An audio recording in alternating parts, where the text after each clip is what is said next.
Nɔvi lɔlɔwo megado gbe na mi le egbeƒe ŋkekenyui ya, si ke Aƒetɔ Mawu Ŋusẽkatãtɔ gatsɔ na nye kpli wò egbe ya, ale be nye kpli wò katã siaa agbe ƒe ŋkeke ya kee Mawu gã Ŋusẽkatãtɔa tsɔ na nye kpli wò la, míaganɔ agbenyigba ya dzi eye atsɔ bubu na eyama ɖeka ko.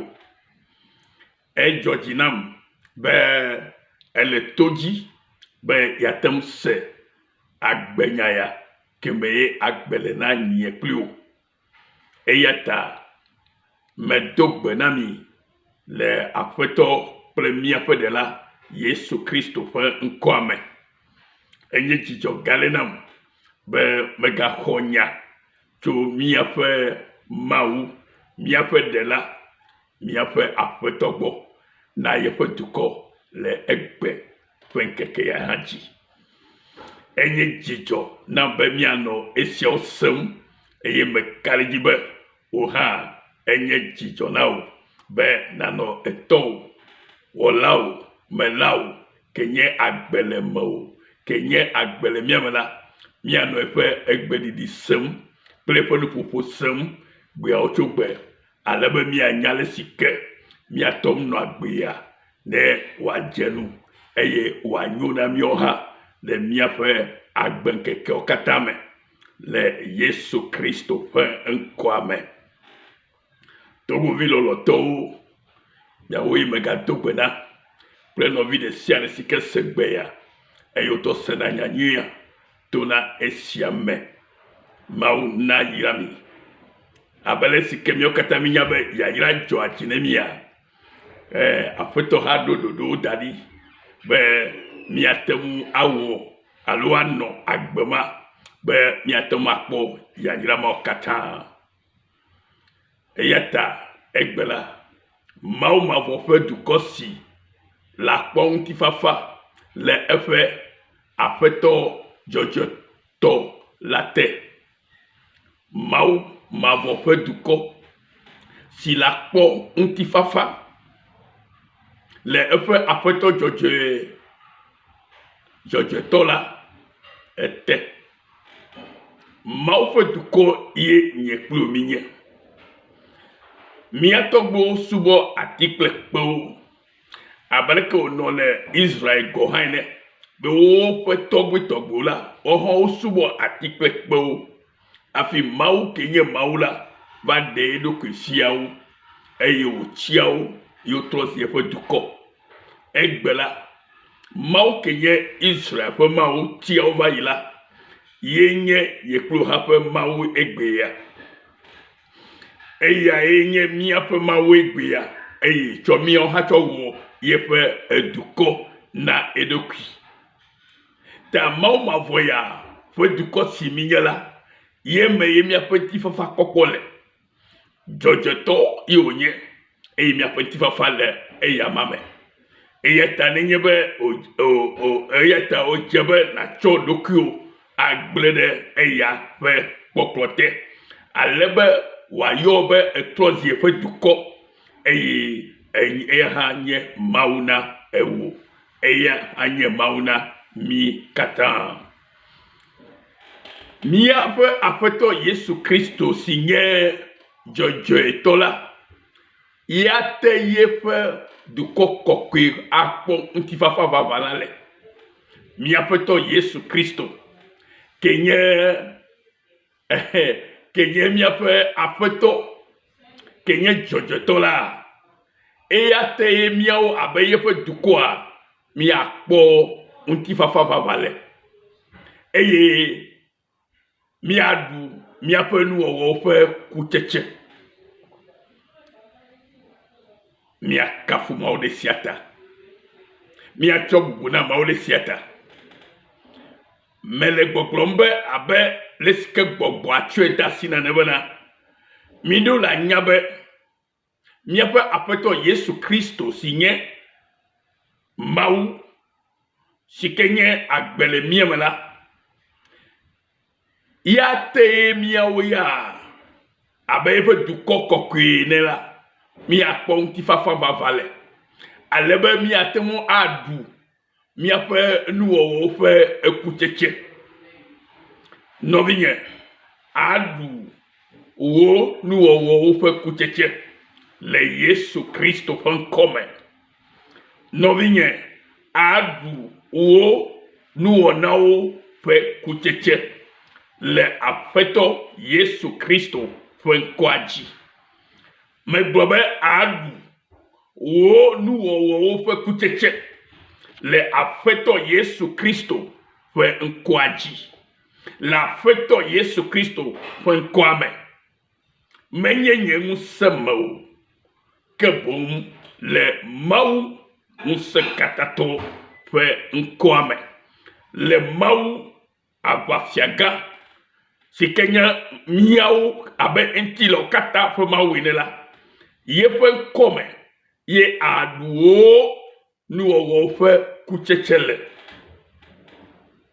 Alléluia kafu na mau ne va ne ma Bible gbona mi be wa yira amejojo otome nyonawo wa yira amejojo otome nyonawo amen amejojo de siede la etrozi ya yira to eye etome anyone ela bena wadu ofe nuwo ofe kucheche novinye ne afeto nabe etrozi yefe duko eye onye amejoji abe amesikeleme eye halemola Bibla le gbogbo mi le Yesefa gbale etame eto buku ya mo wa me be wa yira amejojo ye miawenye ya yira to miawenye ya yira famo miawenye ya yira fa duko le Kristo fa doke wode nye kplo talatai e ya to gbogbo be miamejojo siola miawe trozi ya yira to Alléluia eye ata eme anyonami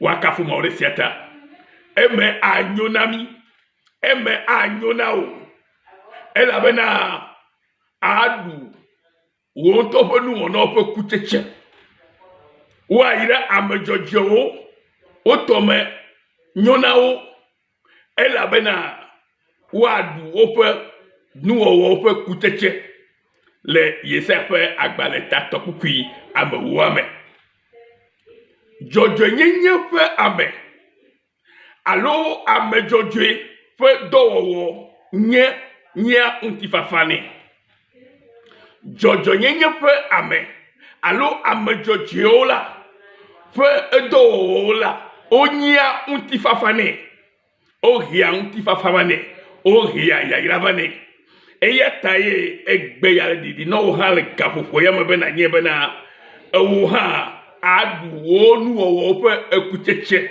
le Yesu Kristo come hallelujah hallelujah hallelujah adu wonu onaola wodo wo fe kucheche praise the Lord wa kafu mo de siata wa ira amejojo Bibla ma fe nya ile kuro nenema me bobe mau kenye mau a ye jebe nye komi asubo eye mau kenye mau la ye nye Yesu Kristo eye ta ye nya gbesial va vano le gafofo yame pena se comme be aduwo nuwo pe kuchecho kokokokoko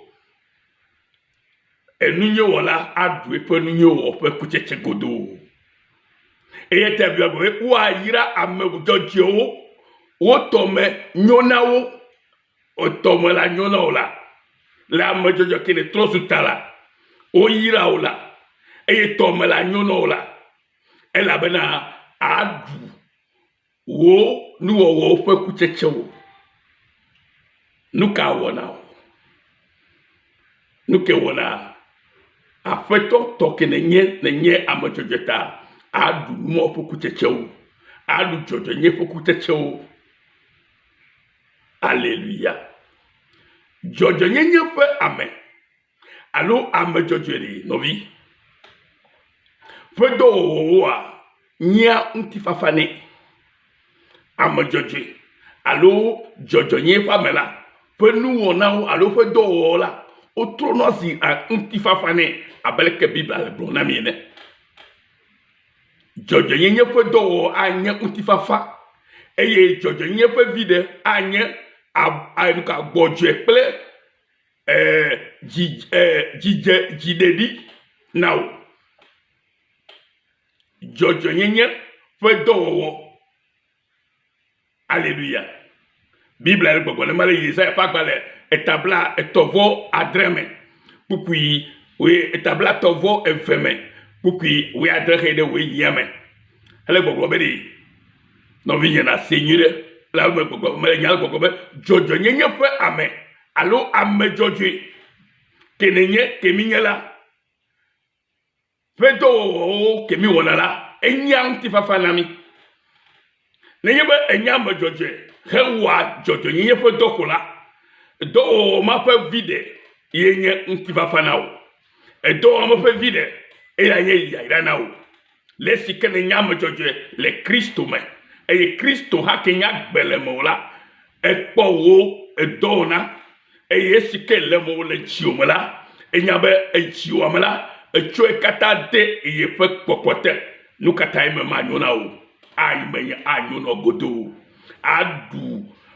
wonu o fe kucheche godo le Yesu Kristo pon come. Hallelujah. No vigne Bible a dit le gogo le medi jojo nye fe do anya nuka anya untifafa jojo nye fa mekenenye ile jojo nye fe do la anya untifafa now eye jojo nye fe vide anya gbojwe ple ejidedi tegbe now nami ki o kataje abajojo le abe Kristo Yesu ma eye nye eduko sikemi nye ne akenye fo duko abibla gobe eye nye duko ano untifafa te ano untifafa tefe ple jidedi tefo bakple vovo gode mfo tegbe nye duko apetole blobe ye petukori nuka no Isaiah pa gbele tabla tovo ve bukui we adre de we nya mele nya ba golami ba ye petuko ke mi nyede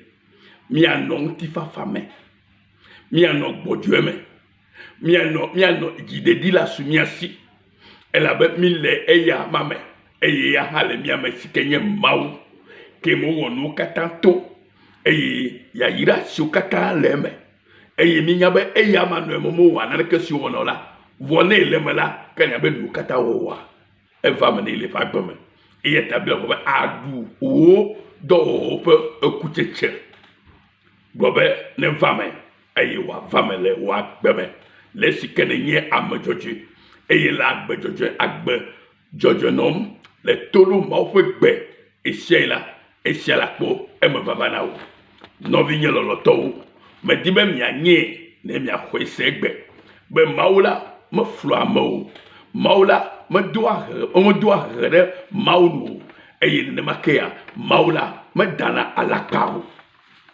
afeto maube mi va mi dro honu ne mia fe nouveau le abe nyagaji enela no vinye Bible gogo be di afeto le gogo be mi va mi dro honu afeto Yesu Kristo vali eva ho dodro si ade nye pluta eyeta gogo be ne mia fe nouveau alesema ne mia fe nouveau le abe nyagaji enela wafu abe snow ene. Hallelujah. Wakafu maule siatala. Eye ne obia abe adabe ene la. Wazu abe alefu ene. Nemye lo. Eye mye do tola. Ekema miadu anigba pe enunye to. Hallelujah. Etololo. Nous te ko agbanyu nono. Mau vovo. Mau sosora. Ye ya ira siokatava amefe agbeme. Abele kemi glenea. Bible agbenami le efegbo benali. Ame siokata nye ame jojiola. Wa kponko. Wa duwa on to fe nu o fe kucheche. Eye wa ira ame jojio otome anyonawo. Elabena wa duwo fe nu o fe kucheche. Wa vu nu sianu la no boko le o fa gbeme. Elabe o chodo ki o blede ma un se katato fe boklote. Hele eya ele mi pa gbo plom. Yenye mi pa la nyitoa. Novinha. Me dibe na senuya. Ne na segom nyide. Français gbo na mi, alo English gbo na mi bari. Alléluia. Amen. Be egbole efegbo bere ke baba na amevodi. Baba odona amevodi ya. Eto amevone. Aha. Enu onge bu toto le ya. Odo yai ogbo be yaira. Wa ira amejoje o. Otome nyona o. Elabena wa du ofe nu ofe kucheche. Nu siame pe nu sike wola. Ye pe kucheche du gole. Ne jojo ye pe nu wole la. Ye pe do wa hen fafawa no. Eye adu e pe kucheche kenye vovo. Kenye jigbo vovo feke. Kenye vovo koko va pelo le wa gben keke okatame. Ye English bobe. Say to the righteous that it shall be well with them, for they shall eat the fruit of their doing. You shall eat the fruit of your doing. What are you doing now? Are you righteous? Doing what is right before the Lord? Yes, if you are so. If you are doing all that, and the Lord call you as a righteous, it shall be well with you. Yes, it shall be well with you. For you shall eat the fruit of your doing. What are you doing, brothers and sisters? This is the Lord saying to you. But they say to those who are wicked, woe to the wicked. It shall be ill with them, with him. For the reward of his hand shall be given him. The same Isaiah chapter 3 verse 11. The first one say blessing. The second one say curse. Because what you are doing, if you are righteous, you do what is right before the Lord, you are blessed. You are already blessed. It shall be well for you. Because you shall eat the fruit of your doing. Everyone will eat the fruit of their doing. Hallelujah. But woe to the wicked, it shall be ill with him. For the reward of his hand shall be given him. You see, the same. If you do right, righteous man you are. Because you will benefit from your doing as you are righteous and doing right thing before the Lord. But if you are wicked, the same, the fruit of your wickedness which shall be given to you. This is the word of God. It's not my word. This is the Lord want to let you know today and know where you are exactly. Are you righteous or wicked? If you are not righteous, that means you are wicked. Because there is no half things in the law. You are in and you are righteous. You are outside here and you are wicked. Dites que le juste prospérera, car il jouira du fruit de ses œuvres. Dites que le juste prospérera. Tu prospéreras, mon frère et ma sœur, car tu es juste. Car tout ce que tu fais donne la gloire, ou tu fais tout dans la volonté de Dieu. C'est pourquoi dites que le juste, tu es juste. Et c'est pour cela que tu prospéreras. Car tu jouiras du fruit de tes œuvres. Mais quant aux méchants, la parole de Dieu, malheur aux méchants, il sera dans l'infortune, car il recueillera le produit de ses mains. Tout le monde recueillera le produit de ses mains. Si tu le fais bien, tu récolteras le bien. Et si tu le fais mal, tu récolteras le mal. Parce que tout ce que nous faisons avec nos mains, avec nos pensées, avec nos paroles, avec nos cœurs, avec nos actions, c'est ce que reviendra à nous. Et si tu le fais bien, le bonheur est sur ta voie. Le bonheur restera dans ta maison, sur ta vie, parce que c'est le Seigneur qui a parlé. Amen. Et ya ta novinho, me dit ben mi asenya ya gome. Elle a ben mawe ponufu.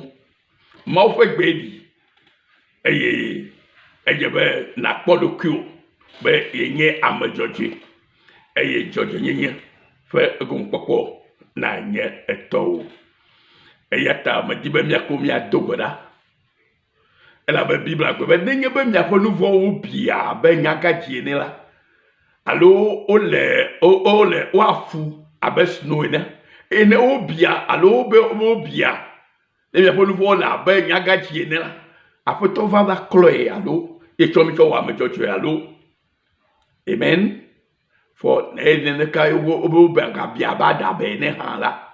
Wazu abe alefu hetiti ne nemielo nyama ibibla ko nemielo apoto go nemielo.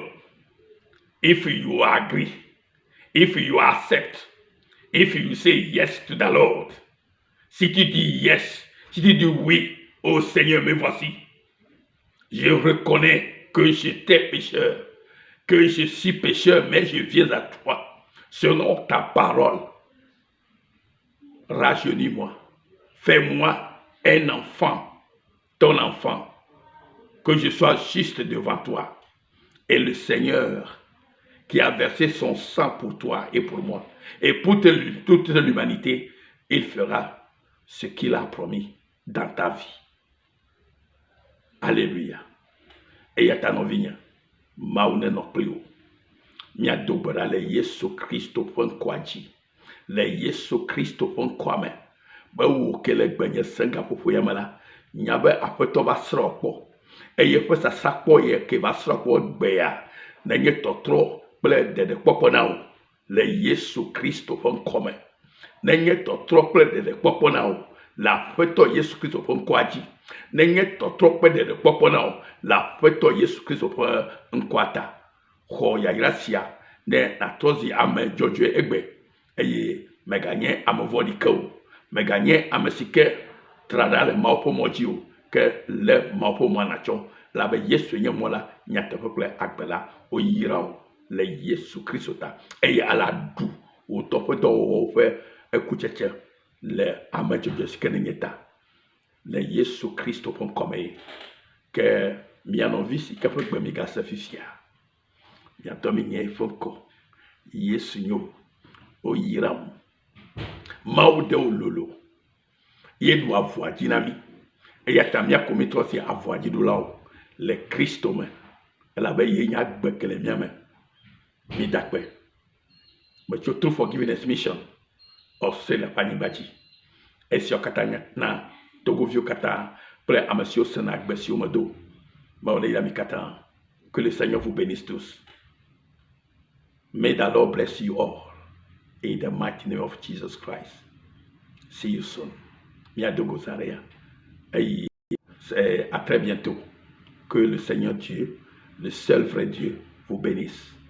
Au nom puissant de Jésus-Christ. Amen. Que nous viens.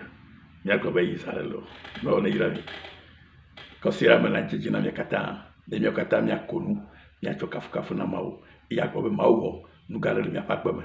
Nous gardons le Miatepe. Nous, tu as tué le Miapakbeme. Tu as bien le Kafunda. Alors, et peu de l'Égypte, et nous, Yesu nyo nami, Yesu ime apa jidula, Yesu du jinami, Yesu du jinami, Yesu du jinami. Et ta oyombe ya ira pa violo, et ta oyombe jidula lo, le Christo Yesu fon kwame. Amen. On est là, ma vie.